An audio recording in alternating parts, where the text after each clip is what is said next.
Assalamualaikum warahmatullahi wabarakatuh. Waalaikumsalam. Selamat pagi teman-teman semua. Pagi. Terima kasih atas kesempatannya hari ini meluangkan waktunya untuk mengadakan sosialisasi tentang pencegahan kekerasan sosial yang sekarang telah terjadi di kampus maupun di luar.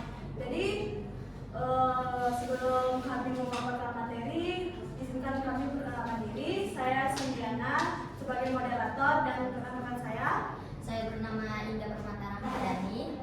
Saya Viola Maya. Saya Alhamdulillah. Tengah Mutia. Baik, kami akan memaparkan materi tentang pencegahan kekerasan seksual. Yang pertama itu, kekerasan adalah perbuatan yang sangat merugikan bagi orang lain yang berbentuk fisik maupun non fisik dan mengakibatkan kerugian kepada korban itu. Dari pasal 7 ayat 1, warga kampus, pemimpin, semua yang ada di kampus, satpam, mahasiswa, dosen-dosen, rektor, dan dekan itu adalah melarang melakukan kekerasan dalam pelaksanaan tridharma pada lokasi di dalam kampus maupun di luar. Selanjutnya dibacakan oleh Indah. Nah, ini ada bentuk kekerasan dari pasal 7 sampai pasal 14. Yang pertama itu bentuk kekerasannya berupa ada kekerasan fisik, biasanya itu seperti kayak menunggu atau memukul, menendang gitu kan. Terus itu ada kekerasan psikis, itu lebih kayak menghina orang, kayak jatuhnya itu kayak mengancam juga. Baru itu ada perundungan yang sering kita lihat itu seperti bully. Kekerasan seksual ini seperti kayak itu belum kekerasan seksual ini seperti gak ada persetujuan dari pihak tersebut. Terus itu diskriminasi dan intoleransi itu biasanya seperti kayak ada yang perlakuan tidak adil terhadap kayak misalnya agama atau suku kita ataupun ras juga. Dan ini ada kebijakan yang mengandung kekerasan itu bisa merugikan orang lain. Bentuk kekerasannya dapat dilakukan secara langsung atau tidak langsung, kayak bisa terjadi langsung maupun di media sosial seperti yang kita lihat sekarang ini kan. Banyak nih yang asal-asalan saja mengetik di kayak di komentar sosmed gitu kan. Terus itu kekerasan sebagaimana dimaksud dalam huruf C sampai dengan huruf E itu terjadi karena adanya ketimpangan relasi kuasa, kayak dia itu kurang puas gitu kan, jadi pasti melakukannya.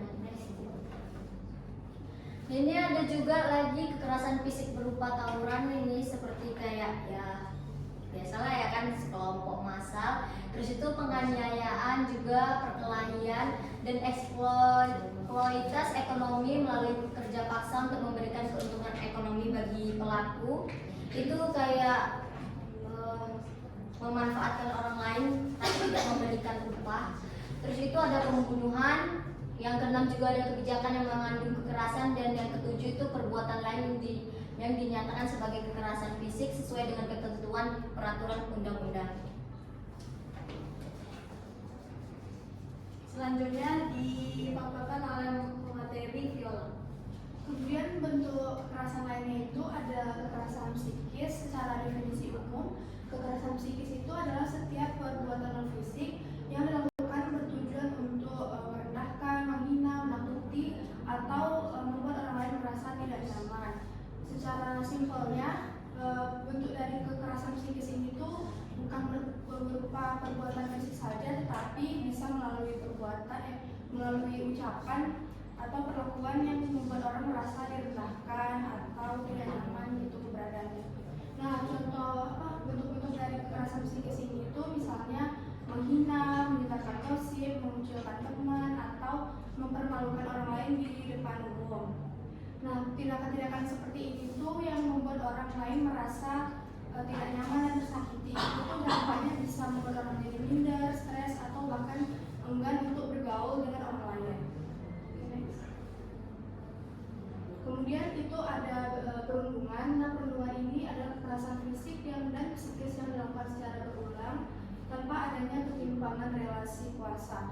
Nah, perundungan ini tuh nggak keren sama sekali karena bisa saja kita menganggap itu sebagai cuma candaan gitu, tetapi korban yang mengalami perundungan ini itu bisa berdampak cukup signifikan pada mentalnya, misalnya terjadi traumatis, minder, atau menjadi menutup diri gitu pada orang lain. Selanjutnya dibacakan oleh Alfa. Nah, materi selanjutnya itu ada kekerasan seksual.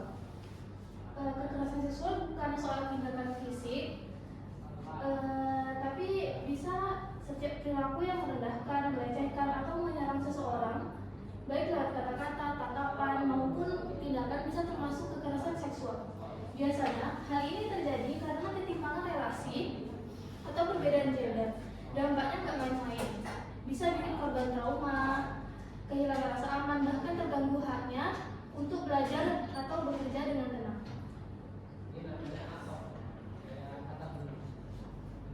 Contoh kekerasan seksual yang terjadi di sekitar kita tanpa kita sadari, yang pertama itu ada penyampaian ujaran yang mendiskriminasi atau melecehkan tampilan fisik, kondisi tubuh, dan identitas gender korban.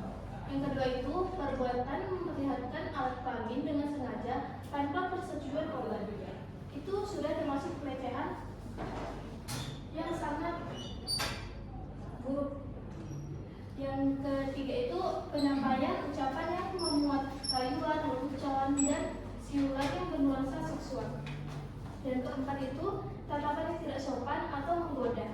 Kadang tanpa sadar, pandangan bisa terasa mengancam orang lain, mengancam bagi orang lain. Yang kelima, ada mengirim pesan, gambar, atau video yang berbau seksual. Sekalipun cuma bercanda, kalau penerimaan yang tidak nyaman itu sudah termasuk pelecehan.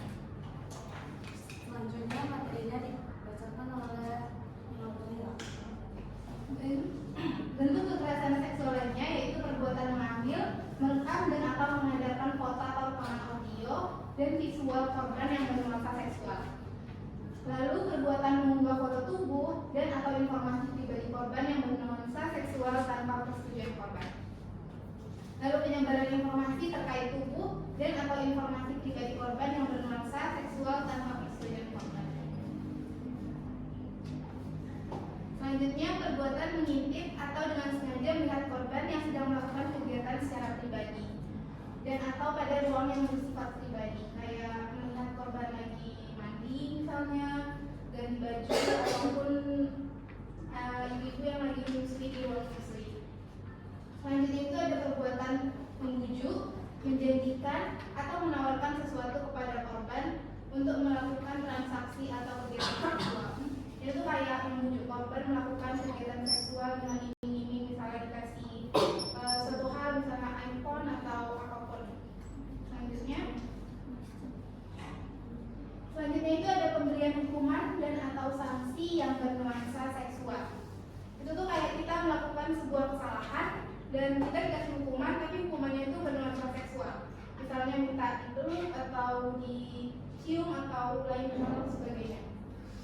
Selanjutnya perbuatan menyentuh, mengusap, meraba, memegang, memeluk, mencium, dan atau menggosokkan bagian tubuhnya pada tubuh korban tanpa persetujuan korban.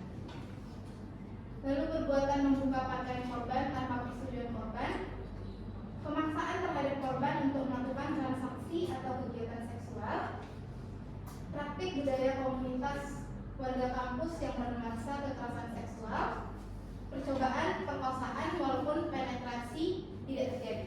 Jadi penetrasi itu adalah inti dari hubungan seksual itu. Perkosaan termasuk penetrasi dengan benda atau bagian tubuh selain alat kelamin. Jadi walaupun tidak berhubungan dengan alat kelamin, itu juga bisa disebut sebagai pemerkosaan atau kekerasan seksual. Baik, kesimpulannya adalah pencegahan kekerasan seksual harus dimulai dari sekarang. Kesadaran pendidikan sejak dini tentang batasan tubuh sangat penting dan harus diterapkan agar tidak agar berkurangnya kekerasan seksual itu. Kekerasan seksual itu bisa terjadi dengan siapa saja, kapan saja, mau dimanapun siapa saja, tanpa melihat siapa orang itu dan jenis kelamin apa orang itu. Mari kita kenali dan cegah tindakan kekerasan seksual. Demikian, adakah yang mau bertanya? Baik. Baik, perkenalkan saya Sandra Samanta. Saya ingin bertanya, mengapa penting bagi setiap individu untuk mengetahui batasan tubuh dan konsep persetujuan atau konsen dalam hubungan sosial? Oke. Jadi pertanyaannya itu sangat penting individu itu mengenali batasan-batasan tubuh karena orang itu harus mengetahuinya karena itu salah satu bentuk penghormatan dan menghargai orang lain. Baik, sekian dari paparan sosialisasi pencegahan kekerasan seksual. Kami mengucapkan terima kasih.